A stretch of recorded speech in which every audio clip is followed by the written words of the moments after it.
دو باتیں آج کی نشست میں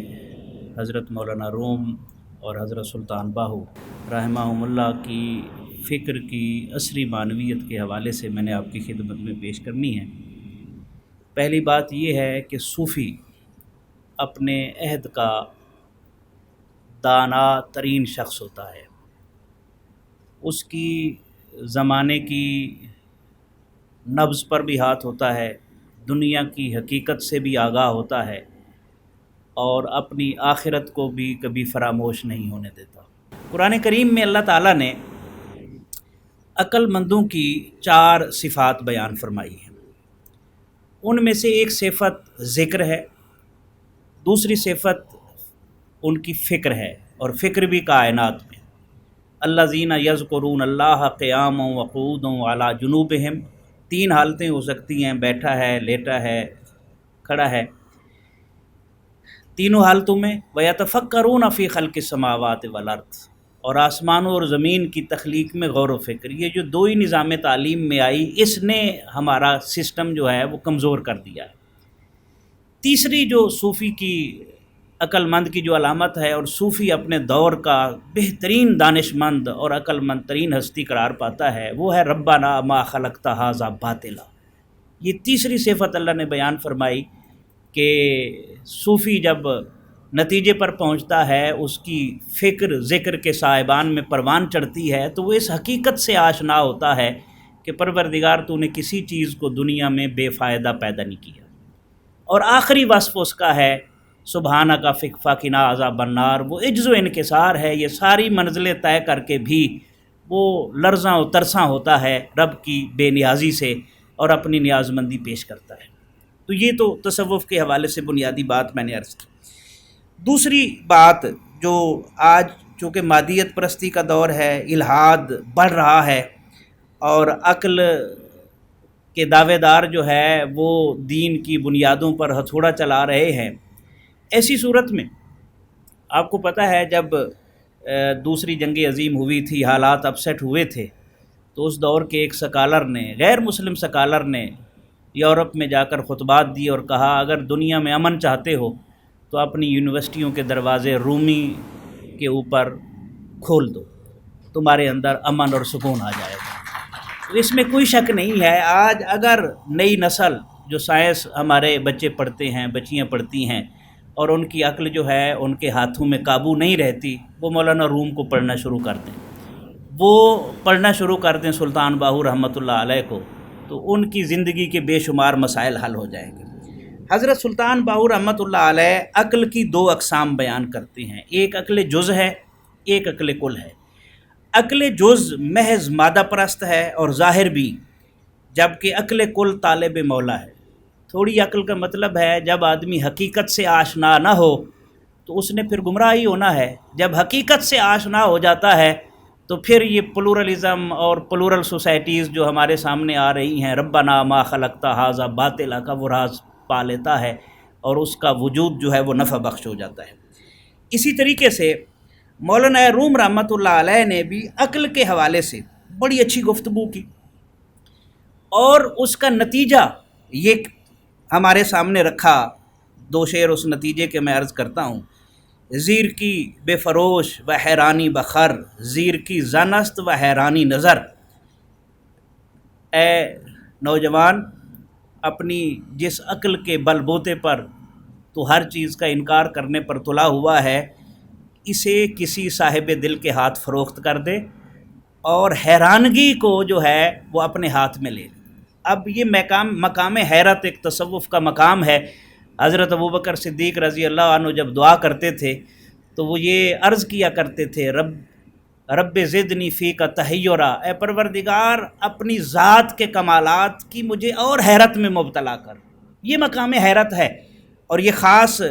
ایک مقام ہے جو کئی منزلیں طے کر کے نصیب ہوتا ہے۔ مولانا روم فرماتے ہیں جس عقل کا پجاری ہے اسے فروخت کر دے اور حیرانی کو خرید۔ زیر کی زنست و حیرانی نظر، اس لیے کہ جس عقل کے پیچھے تو پڑا ہوا ہے یہ عقل وہم ہے، گمان ہے۔ آنے والا وقت زماں زماں شکنت آنچ می تراشد عقل، آنے والا لمحہ لمحہ اس چیز کو غلط ثابت کرتا ہے جسے عقل تراشتی ہے۔ بیا کہ عشق مسلماں واقل زناری است، واپس آ جا، عشق کا دامن تھام لے، اس لیے کہ عقل زنار پوش ہے اور عشق آپ کو منزل تک لے جائے گا۔ یہی بات مولانا روم فرما رہے ہیں، زیر کی زن است و حیرانی نظر، جب مقام حیرت میں پہنچے گا تو پھر مشاہدہ کر کے تو بات کرے گا، اس بات کی کیفیت ہی کچھ اور ہوگی۔ اور آخر میں تو کمال کیا، عقل قربان کن بپیش مصطفیٰ، اپنی عقل کو بارگاہ مصطفیٰ صلی اللہ علیہ وسلم میں قربان کر دے، حسبی اللہ گو کہ اللہ ام کفا۔ اس کے بعد پھر جب تو کہے گا میرے لیے اللہ کافی ہے، تو پھر تیرے راستے جو ہے وہ کھلتے چلے جائیں گے۔ یہ پہلو، اور بالکل اسی طرح حضرت سلطان باؤ رحمۃ اللہ علیہ عقل کے حوالے سے انہوں نے جو بات کی، پھر دل کے اوپر جو زور دیتے ہیں، دل دریا سمندروں ڈونگا، غوطہ مار غواسی ہو، جے دریا ونج نوش نہ کیتا، رہسی جان پیاسی ہو، خام کی جانن سار فکر دی، جیڑے محرم ناہی دل دے ہو، آپ مٹی تھیں پیدا ہوئے، خامی بھانڈے گلدے ہو۔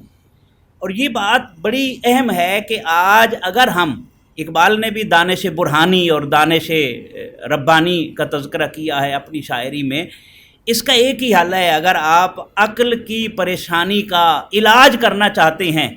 تو اس کا ایک ہی طریقہ ہے جو اقبال نے بڑی حسرت سے کہا تھا، خرد کے پاس خبر کے سوا کچھ اور نہیں، تیرا علاج نظر کے سوا کچھ اور نہیں۔ اطمینان کسی صاحب دل کی صحبت میں ملتا ہے، اگر آپ کو صاحب دل نہیں ملتا تو صاحب دل کی تعلیمات کا مطالعہ کریں، مثنوی یہ ضرورت پورا کرے گی،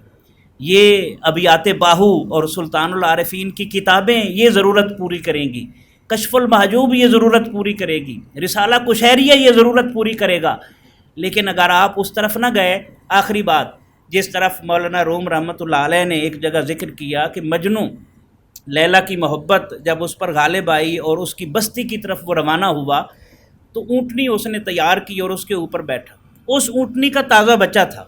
جب تک مجنوں کی گرفت اونٹنی کی مہار پر مضبوط رہی، اونٹنی چلتی رہی جہاں مجنوں لے جانا چاہتا تھا، جب وہ عالم مدہوشی میں چلا گیا تو اونٹنی اپنے بچے کے پاس واپس آ گئی۔ تو 3 دن کا سفر تھا، سالہ سال یہ جب کیفیت دیکھی تو مجنوں نے چھلانگ ماری اور اس کی ٹانگ ٹوٹی اور کہا لگتا ہے تیری منزل اور ہے، میری منزل اور ہے۔ مولانا روم فرماتے ہیں بالکل اسی طرح ہماری روح نفس کے اوپر سوار ہے، جب تک روح کو غالب نہیں کریں گے اور روح کو اس کی مرضی کے مطابق نہیں چلائیں گے،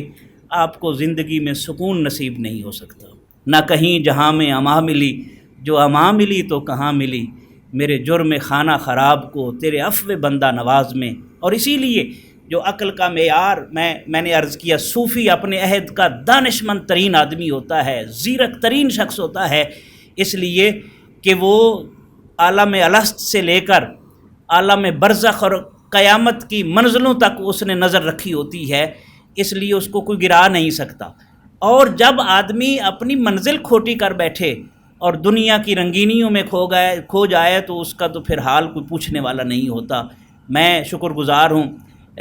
صاحبزادہ سلطان احمد علی صاحب کا، پنجاب یونیورسٹی کا، DC یونیورسٹی کا، جنہوں نے یہ کانفرنس سجائی، اور یقیناً ہمارے ذہن میں جو اٹھتے ہوئے سوالات ہیں، ہمارے جو دماغ کی پریشانیاں ہیں، جو عقل کی بے چینیاں ہیں، ان کا سکون قرآن کریم سے آپ پوچھ لیں، اللہ نے کہیں نہیں فرمایا فَاسْأَلُوا أَهْلَ الْعِلْمِ إِن كُنتُمْ لَا تَعْلَمُونَ، نہیں،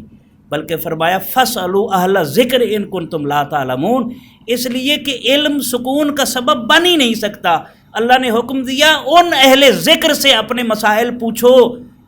جن کی فکر اللہ کی یاد کے سائبان میں پروان چڑھتی ہے۔ یہی بات علامہ نے کہی تھی،